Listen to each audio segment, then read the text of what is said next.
Welcome back to another episode where I'm speaking to a lot of great nomads, and in this episode we're going to talk about tools. So let's start with you, Derek. When it comes to resources, apps, and tools, do you have any favorite that you use all the time? I think there's a couple people who will be listening to this and they might giggle to themselves because despite being a digital nomad, some will make fun of me and say, Derek is a rather analog nomad when it comes to some of the traditional things I use. Like I still, in terms of like tools, I use a paper calendar, you know, like I'm not saying that I'm complete Luddite, but I am somebody who does like the tangible. Now, with that in mind, for me, most of my business operates on Zoom. I do a lot of my activities on Zoom. I find that I have no further understanding about digital tools than your average digital nomad. In fact, it's when I come to events like the one we're at right now, is when I learn about what's hot and exciting in the digital tool world, because that's where I'm like, I could probably leverage that. And I think a lot of us right now are leveraging AI more and more. And I must admit, I have been hook, line, and sinker on AI. I'm a writer by trade, like I have been a writer for years, but it just is a great way for me to capture new ideas that I'd never considered before. And so AI is one of those ones that, again, I'm not saying anything people haven't thought of before, but I think AI has been a huge benefit for a lot of us. And it's every day I'm using it. Every day I'm using it. If travel is your passion, and you want escapism while still upholding your work and family responsibilities, you can travel vicariously from the comfort of your own home. This is the Radio Vagabond. Well, we're off to a flying start in this week's episode with the 7 Nomads. And as you heard, we're talking tools and resources to use as a digital nomad. And for the analog nomad, Mr. Derek Smith, it's his trusted paper notebook and ChatGPT.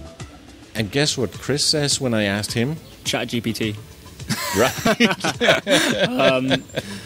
Yeah, I think, AI is changing how how many people do many tasks. So I think maybe this will be a common answer. I've used ChatGPT to plan out an itinerary when I was in Australia and was about to drive the Great Ocean Road. And I said, give me a 2-day itinerary with some points I should see, suggest where I should spend the night and where I should have lunch. And it gave me this great itinerary that I followed to every single point of it. And I'll say this, I don't know if I'm the only one who's doing this out there, but I tend to always write to ChatGPT when I'm complete saying, thank you, that was perfect. I like to be very polite to the AI, because one day when it all goes down, they're going to be like, Derek was extra nice to us. Yeah, so I like to be polite and cordial with my AI. Yeah. And it replies, thank you, I'm so glad you're saying I'm so lonely here. They just and it's just living in the void, like no one's so nice to me like you, Derek. Yeah, I'm thinking about marrying an AI, actually. Yeah, so, yeah. It'll be good. They love me, the AIs. Yeah. Mm-hmm. Let's turn to the other nomads. And next is Ranika Koneru.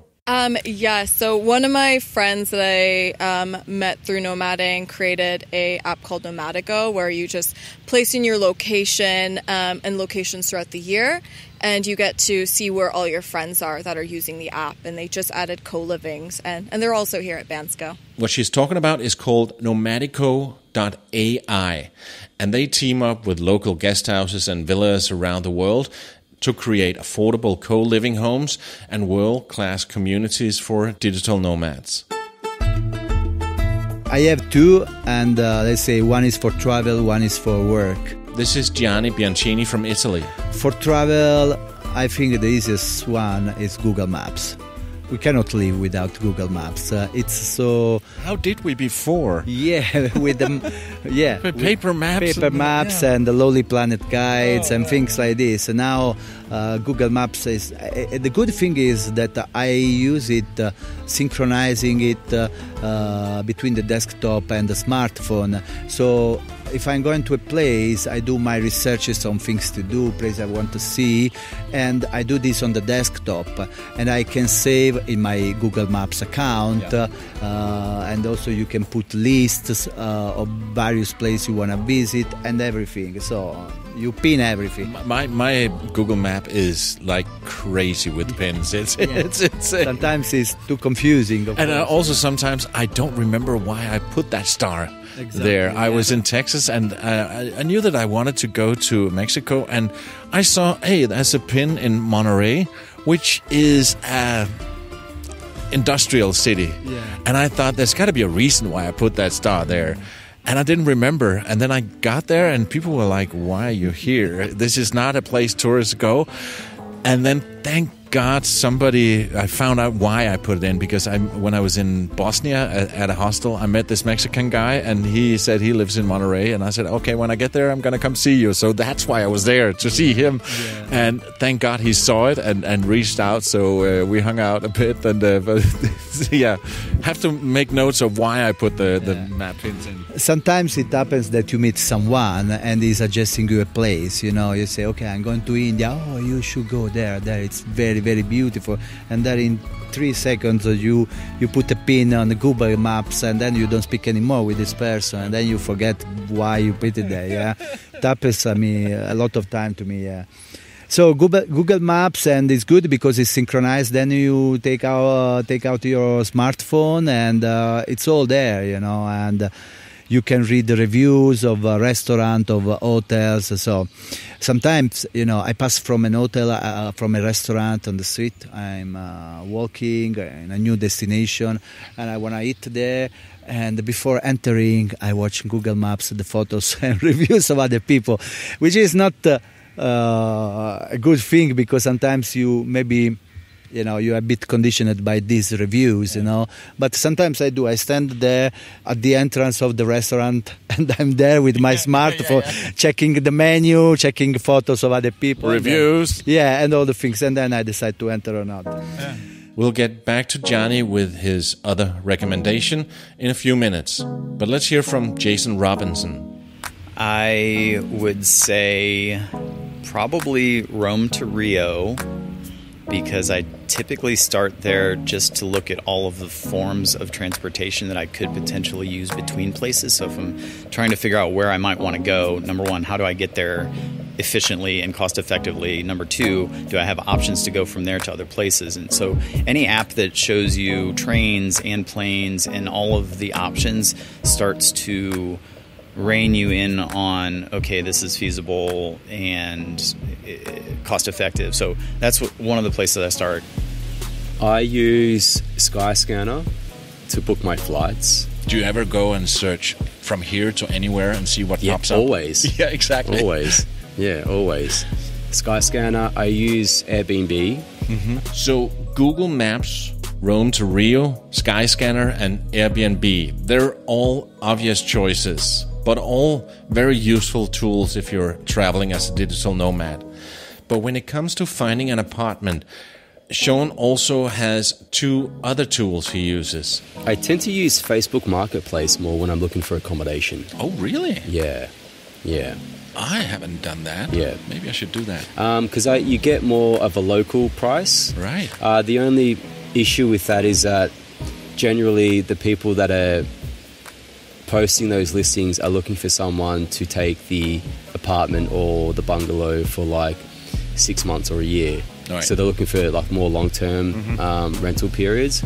It depends on the context though. Like in Thailand, in Chiang Mai and Koh Phangan, the locals that are posting their properties on the website are used to people only renting them out for like a month or 2. So they're a lot easier. But like in places like Europe, like 90% of the postings that you see in Facebook Marketplace for apartments are going to be looking for people to stay for a year.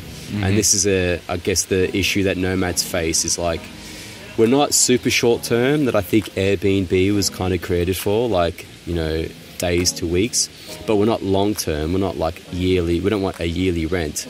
We want maybe something around 3, 4, 5 months. Yeah. And there doesn't seem to be much of an acknowledgement by the whole, you know, real estate industry to provide those kinds of properties. I think now we have like Flatio. Yeah. We have some websites that kind of, you know, cater towards us, but it's still, I think, in its infancy.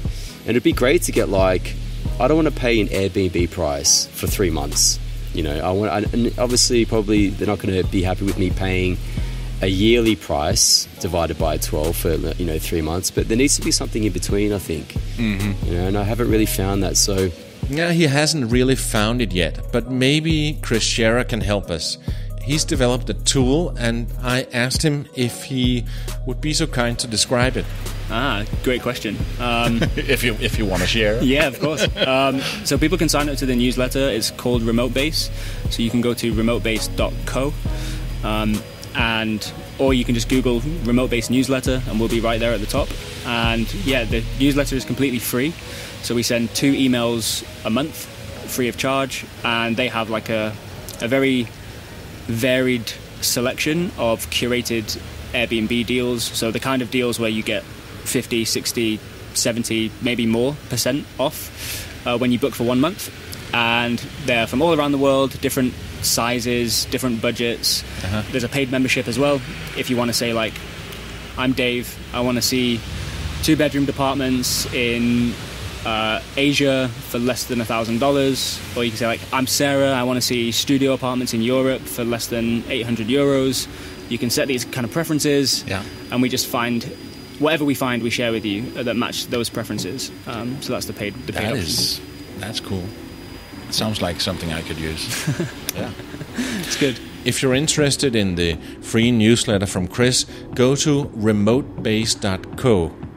And if you want to sign up to the premium newsletter, where the deals are even better and more specific, it's remotebase.co/premium. I persuaded Chris to give you, as a Radio Vagabond listener, a special discount for the premium newsletter.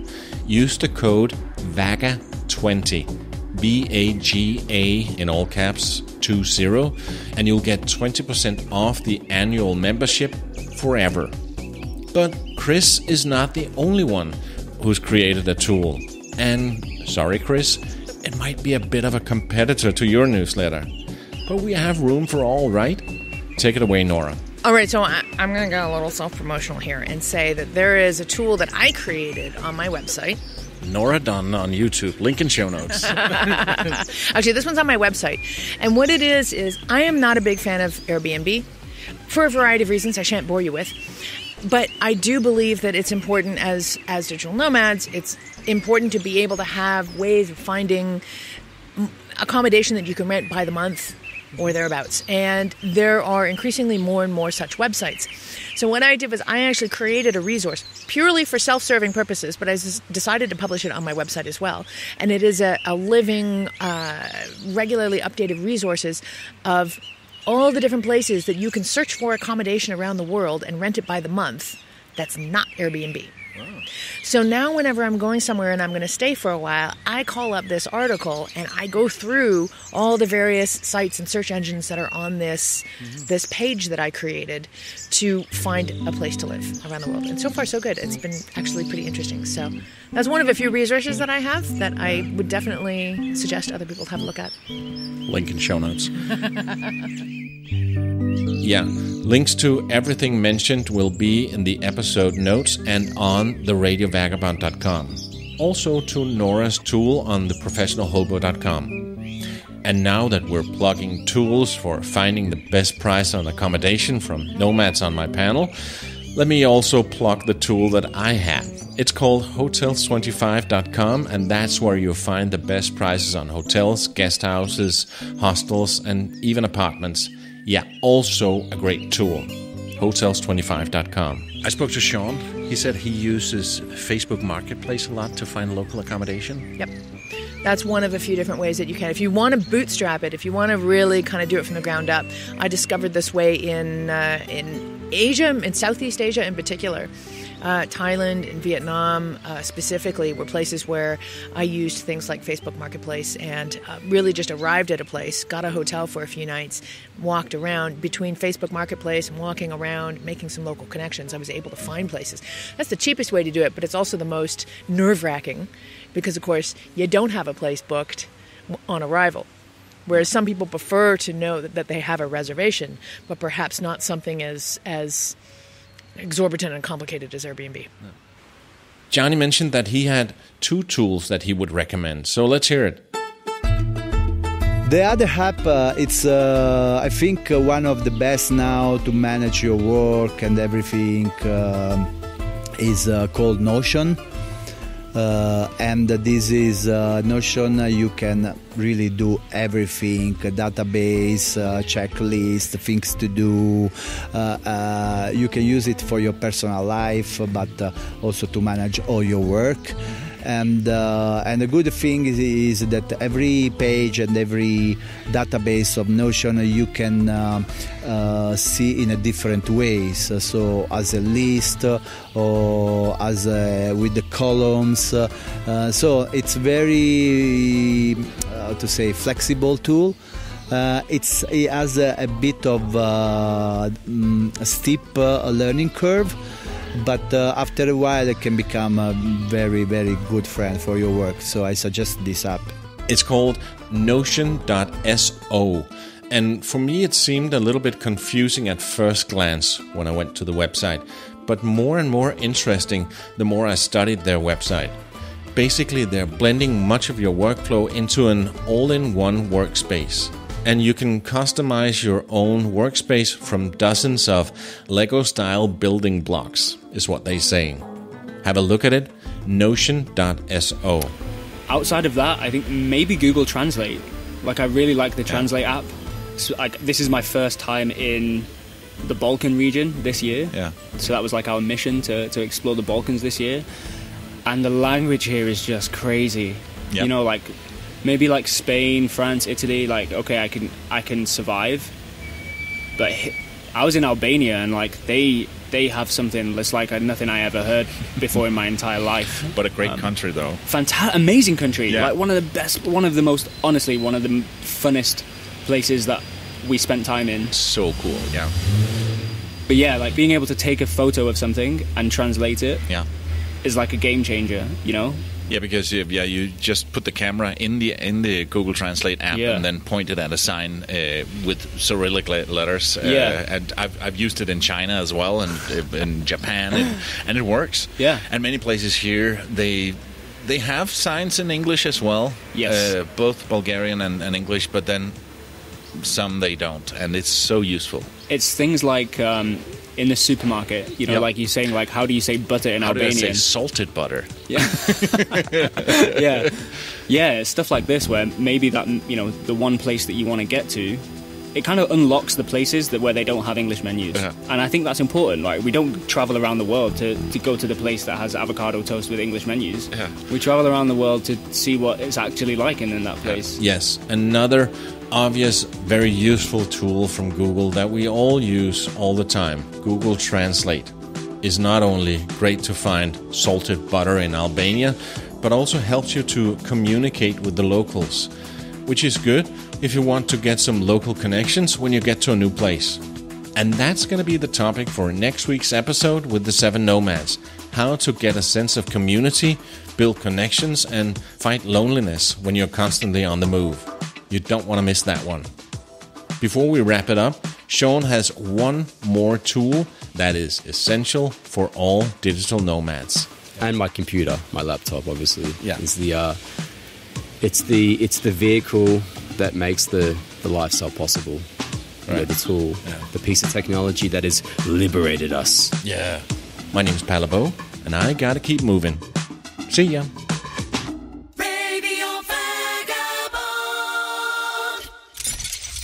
Produced by RadioGuru.co.uk.